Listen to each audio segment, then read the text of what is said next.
अब हम इसी टॉपिक से रिलेटेड एक एग्जांपल, एक न्यूमेरिकल है करेंगे। न्यूमेरिकल है example 2.8 of introduction to electrodynamics by Griffith. इसकी स्टेटमेंट है कि आपके स्टेटमेंट है find the potential of a uniformly charged spherical shell of radius R. हम ये वाला फार्मूला यूज़ करके और फाइंड करेंगे potential for the spherical shell.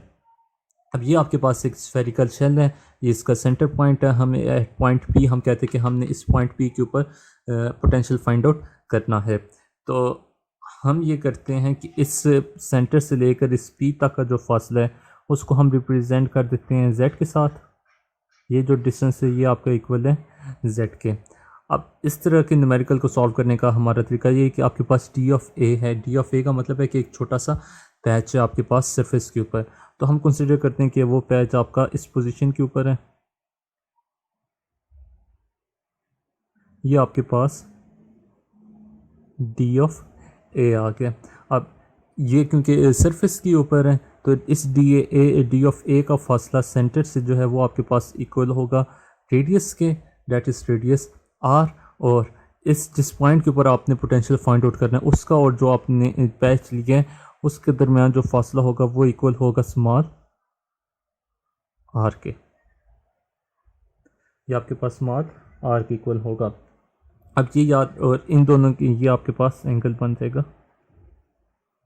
Theta.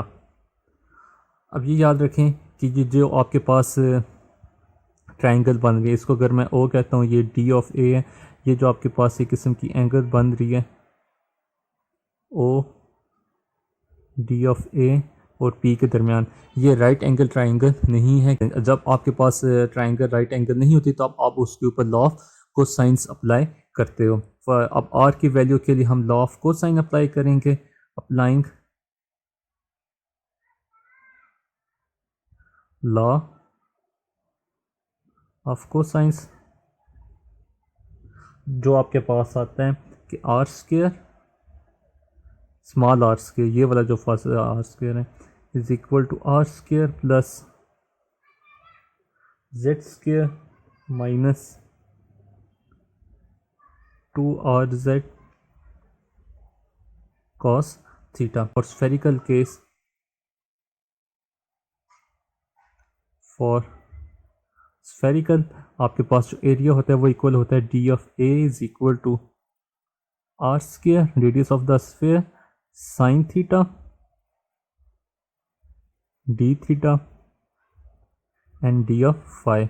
ये जो दो रिलेशंस हैं, ये वाला और ये वाला, इन दोनों रिलेशंस को आप इस इक्वेशन नंबर, जो मेन इक्वेशन इसके अंदर आप पुट करोगे। जब आप पुट करते हो तो ये बन जाता है v इज इक्वल टू 1/4πε0। अब आप ये याद रखें कि जो आपके पास डी थीटा होता है उसकी लिमिट होती है 0 से पाई और डी फाई की लिमिट होती है 0 से 2 पाई। तो इसको आप सेपरेट करके इस तरह से लिख सकते हो,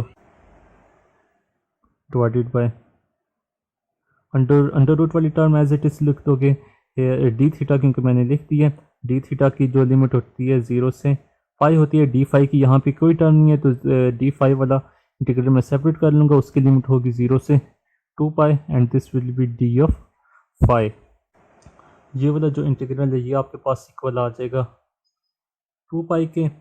और फिर ये वाला जो इंटीग्रल आप सॉल्व करोगे तो इसकी भी आपके पास वाले, ये आपने डायरेक्ट नहीं लिखते ना, जब आप सॉल्व करोगे तो इसको प्रॉपर आपने कैलकुलेट करना है कि ये 2 पाई की इक्वल कैसे आता है लिमिट पुट करने के बाद। जब आप इन दोनों इंटीग्रेशंस को सॉल्व करेंगे, डी फाई वाली को भी और ये डी थीटा विद टर्म में इनको सॉल्व करेंगे तो आपके पास जो फाइनल फॉर्म बनेंगे वी, और ये याद रखें V as a function of Z है। तो यहाँ पे भी आपका जेड एंड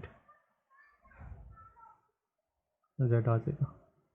तो आपके पास जो फाइनल फॉर्म बनेगी वो आ जाएगा इज इक्वल टू, दोनों इंटीग्रल्स को सॉल्व करने के बाद आपके पास ये फॉर्म बच जाएगी।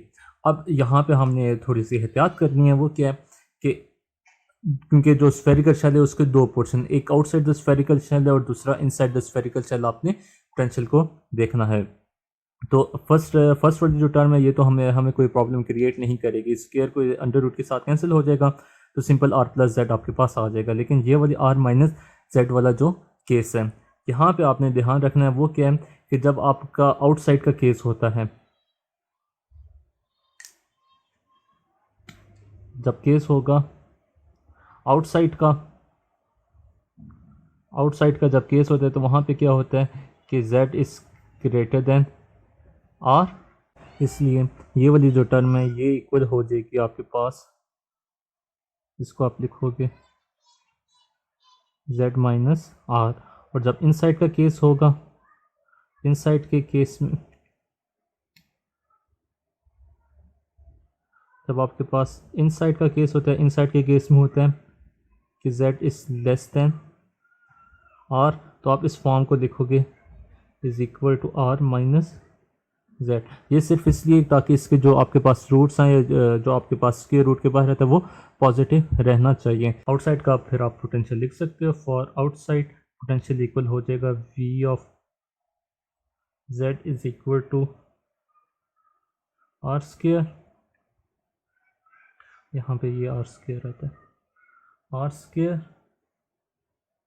Sigma divided by epsilon naught z। ये मैं डायरेक्ट लिख रहा हूँ, आपने प्रॉपर सॉल्व करना है कि आउटसाइड की केस में इस ये जो सेकंड टर्म है इसकी जगह z माइनस हाथ पुट करना है, और ये आपने इंटीग्रल सॉरी ये जो ब्रैकेट के अंदर है इसको सॉल्व करना है, तो आपके पास ये फॉर्म बनती है। जब आप इनसाइड का केस लेंगे फॉर इनसाइड, तो वी जेड आपके पास आ जाएगा इनसाइड के केस में इक्वल आ जाता है r sigma divided by epsilon not. ये आपके पास भी आ जाता है इन टर्म्स ऑफ z के। अब अगर आप इस रिज़ल्ट को अपने कंपेयर करें एग्जांपल 2.7 के साथ, तो दोनों की वैल्यूज़ बिल्कुल सेम आती हैं।